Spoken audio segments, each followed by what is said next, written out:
Hello friends, this is Christopher davis-shannon, and today I'm going to be answering your ukulele and music questions, but first I just wanted to say a big thank you to everyone that watches my videos, especially my Patreon community.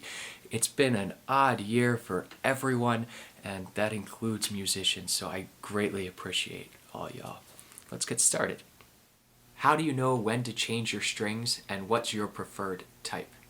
Knowing when to change strings on uke is not nearly as obvious as on a lot of other string instruments. When we have steel strings, they start to really die quickly and we lose all that upper range content, where on uke, when we're playing nylon strings, they don't have a lot of that upper range already. But a couple things to just keep an eye out for is that harmonics are harder to pull out of the instrument. As strings die, we lose those upper harmonics. When we strike a string, it's not just actually that note, it's all these other sympathetic vibrations. Those start to go and maybe sound warbly and out of tune. The other thing is that the strings don't hold their tune quite as well as they get older. I personally change my strings every 3 to 4 months or so. And a lot of times I realized that I probably should have changed them earlier, because as soon as I put on the new strings, it's very apparent how dead they were at that point. But it's going to be different for everyone. Your body composition is going to really dictate, how much sweat you get on the strings. That can affect the life and all that. So just use your ear. When they start to sound dead, that's when you should change them. As far as my preference, I play Worth Browns on my uke. But each uke kind of has its own string that will suit it best. There's really only 2 types in the uke world. There's fluorocarbon, which is really just fishing line, and nylon. I play fluorocarbon myself, which is a little bit brighter. The nylons are a little bit darker sounding, and you might like that sound. Luckily, uke strings are rather inexpensive, so when I get a new instrument, I buy 4 or 5 sets of strings and just try them and see what sounds best. It's worth experimenting to see what your ear likes and what sounds best on your instrument. I'm also working on my own ukulele string set right now that I'm hoping to have out in the first quarter of next year, so stay tuned for that. How do you get better at changing chords quickly? Dedicated practice is really the key, as with anything in music. When we think about some chord changes being harder than others, it's really that we just haven't done those chords nearly as many times. When you first started playing uke, something like a G7th chord probably felt weird to you, because we've never really placed our fingers in this position before, other than on uke. So all of these new chord shapes that we use and all these new finger positions are not natural things for us, and we really need to work through the motions that we need to get from one chord to the next. And with that, changing from C to G7 is not the same movement as coming from F to G7. So there's all these different little problems that we need to solve. So what you need to do first is identify what's tripping you up in this chord change that you're not getting quickly. That's really half of it, is we need our brain to tell our fingers to do the right motion at the right time. We think a lot of playing uke as far as getting our fingers to do the right things. It's my fingers won't get in the right place, and it's really your brain is not telling your fingers to get in the right place. So when you're having trouble with a specific chord change, think about the motion that it takes from getting from one chord to the next, right? And what you can do is, after you isolate the chord change that's giving you problem, is start just doing it nice and slowly. Start with, say, whole notes. 1, 2, 3, 4, and to G7, 2, 3, 4. And as you're feeling comfortable with that, really speed up the change. What this does by sustaining these notes is allow us to just think more about where our fingers need to go, as opposed to having rhythm or strumming in the equation as well and trying to do too much at once. So bring it back and think about just that chord change in isolation and repeat those motions nice and slowly. You'll be surprised at how quickly you're able to make that chord change after just a number of days. Can you briefly explain real book / fake book history? So since the real book is actually a type of fake book, let's look at what a fake book is first. A fake book is a collection of songs that band leaders would make up in the 20s, 30s, 40s, 50s for their dance bands, society bands, all the popular tunes of the day that people would call. So that you had lead sheets or melody and, harmony, the chords of each of the songs, so that everyone could get through the tune. They're just very basic, bare bones arrangements of songs. But of course, since the band leaders and the musicians were writing these, they were certainly not paying royalties to the publishers and the songwriters. So thus, these were all illegal groupings of tunes that they would put together. And in the 1970s, a group of students at Berklee College of Music realized that a lot of these old society band fake books did not have the tunes that they were playing today. We were into the bop period of jazz at this point. So they put together a book known as The Real Book, which was another illegal fake book, but containing more of these contemporary bop and post-bop tunes. And if you've ever studied jazz, you probably have one of these. It looks something like this.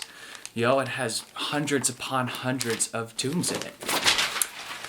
And the question is, do we really need the real book anymore? And is it relevant? And quite frankly, I think the answer is no. The real book is a great snapshot in time of what was happening in the 1970s and what tunes were popular at Berklee.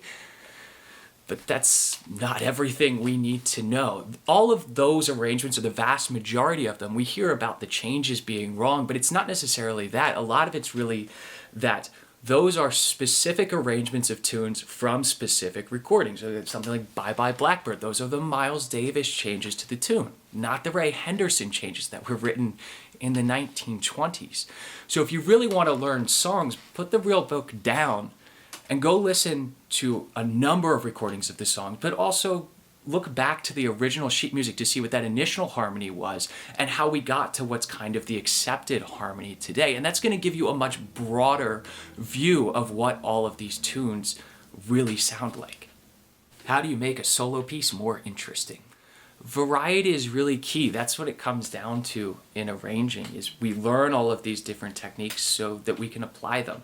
But when you're writing an arrangement, you want it to have a natural ebb and flow to it. It needs to build up and come back down. If we're just strumming the whole time, it's not going to have a sense of excitement or building or emotion to it. So I like to start out many of my arrangements kind of in a more minimalist style with campanella or just basic chord melody. And then the subsequent choruses, we can reharmonize the song. We can introduce bigger rhythmic concepts around it. We can do theme and variation on this. There's a lot of tools that we can use. But it should also be noted that you don't need to just make arrangements longer because you feel like they're too short. I see a lot of people who just try to make 10-minute arrangements out of a 2-minute song. And sometimes you just don't have that much to say. There's no shame in a short tune. Are there any alternate ukulele tunings, and how do you feel about low G tuning? I would argue that ultimately the tuning that we are all used to playing, C6th, is really an alternate tuning. Most of the original pedagogical texts written on ukulele in the early days were in D6 tuning, up a whole step. And this is arguable as to whether this is really the original tuning. It kind of went back and forth between C6th and D6th, which is, of course, A, D, F sharp, B. So the same intervals between the notes, but up a whole step, ultimately really making the uke a transposing instrument. And there's theories that in the beginning, concert was originally in C6 and tenor was in B flat 6 even. So we still have these 6th chord voicings, tunings of the instrument, but the D6 was really kind of home base for soprano. And I think that's one of the major ones that you should try if you want to try a different tuning, especially if you're playing soprano. I feel that that really makes the instrument sing a little bit more. While I play in C6 on my videos here because I'm teaching y'all, when I perform in D6, and as does James Hill. His standard tuning is G6 with a low A string on there, not re-entrant generally. And that's how it's taught in the Canadian school systems as well. So it's worth giving that a shot. And speaking of James Hill, he's a huge proponent of alternate tunings. He uses bEbe from time to time with a low E and then a high E. The B's are doubled, which is kind of like a cross tuning on fiddle, which gives you some cool alternate options. And there's, of course, you can try fifths tuning as well. My mandolin player and violin player in my band has a uke that's tuned just like that, GDAE, which gives you all these new fingering options that you might not be able to think of. And Aquila even makes a string set specifically for this purpose, which gives a much bigger range to the instrument. And we should also think about the sister instrument of ukulele, the cavaquinho in Brazil and Portugal.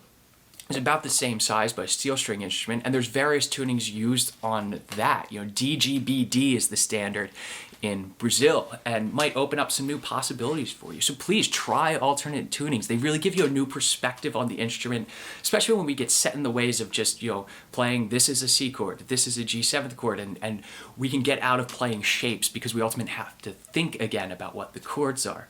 Now as for low G on uke goes back almost as old as the instrument itself. This is not some new thing that guitar players invented to get bigger range on the instrument. This is a very standard tuning in the ukulele world, even in traditional Hawaiian repertoire.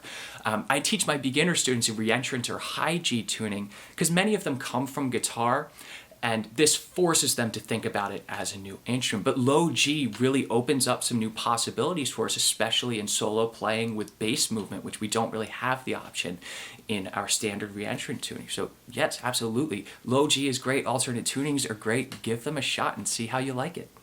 Was the ukulele used a lot or a little during the golden age of jazz, 1920s and 30s? Was the banjolele more successful during this period? So it really depends what we think of as jazz. We call this the golden age of jazz, but really the tunes that we see the ukulele being used in are more popular tunes and novelty tunes, not really the improvisational jazz that we think of these days. But in that case, absolutely yes, the ukulele was huge in the popular music scene during this time period.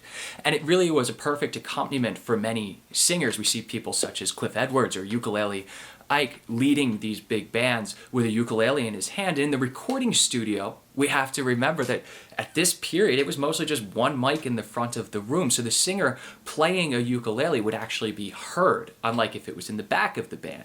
And that's kind of where banjolele comes in, is for live performances. That's where banjolele was really more acceptable because it needed to cut through. If we think about the early jazz bands in general, they all had banjo, not guitar. That didn't come until a little bit later, and it was all because we just didn't have amplification.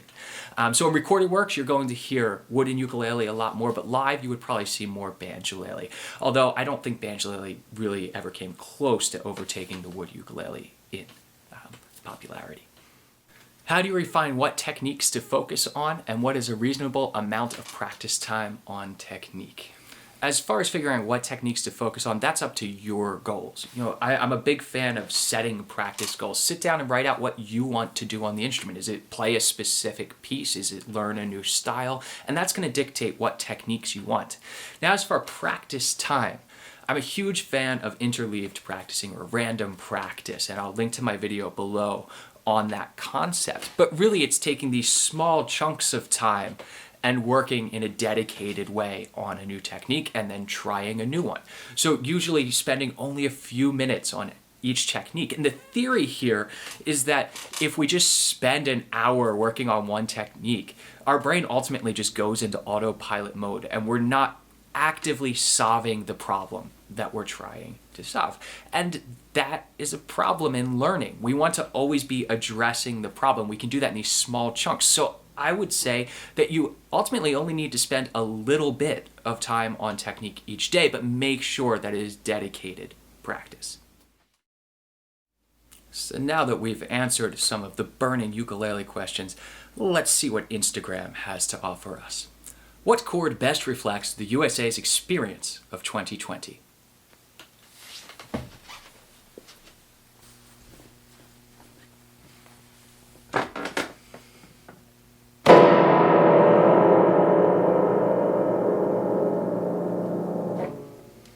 Whatever that was. How many ukuleles would it take to get to the moon? 42. If you could only play in one key for the rest of your life, what would it be? B flat. I noticed the cactus is missing from your ukulele planter. Did that silly kitty finally eat it? Yes, he did. Charlie certainly did eat that cactus and walk around the apartment with it in his mouth, crying because he's Charlie. He also ate every other plant in my household and spread dirt everywhere because my cat is made of trash. What do you think about carbon fiber ukes? I think they're cool. Carbon fiber instruments have been around for a while. Yo-Yo Ma plays a carbon fiber cello when it's too cold out to bring his nice one. So certainly nothing wrong with playing them. I think there's still a lot of advancement to go before we really get to them sounding quite as good as wooden instruments, but we're getting close. So I say go for it. Is transposing cheating in jazz? No, absolutely not. I know a lot of musicians that think that tunes should be played in specific keys based on specific recordings. But I'm a vocalist, so as soon as I have to sing, you're going to be playing that tune in whatever key fits my vocal range. Who is your favorite indie rock band? I love Bright Eyes, but I guess that's more indie folk. So I'm going to go with Death Cab for Cutie here. Also a great band that I remember from when I was a teenager. A group called Mellowdrone, who you should all check out. Are you a Dapper Dan man? John, come on. What's the #1 song you hate being covered on Ukulele? Well, I should note this is one of my favorite Instagram accounts, Ukulele Memes, who makes me attempt to say the word correctly, although I'm never going to, but also has just vicious uke memes. They're mean. They're just mean, and I love it. But to answer the question, Iz's version of Over the Rainbow is absolutely that song. And don't get me wrong that it's an amazing version. I love Iz's version of Over the Rainbow. But it's a very specific arrangement. It uses the wrong lyrics. It doesn't use 70% of the chords in the actual song. It's a great way to look at it when Iz does it, because Iz is a very specific performer, and he had this amazingly huge voice. We just can't match that, so we should probably stop covering it. I'll see y'all next year.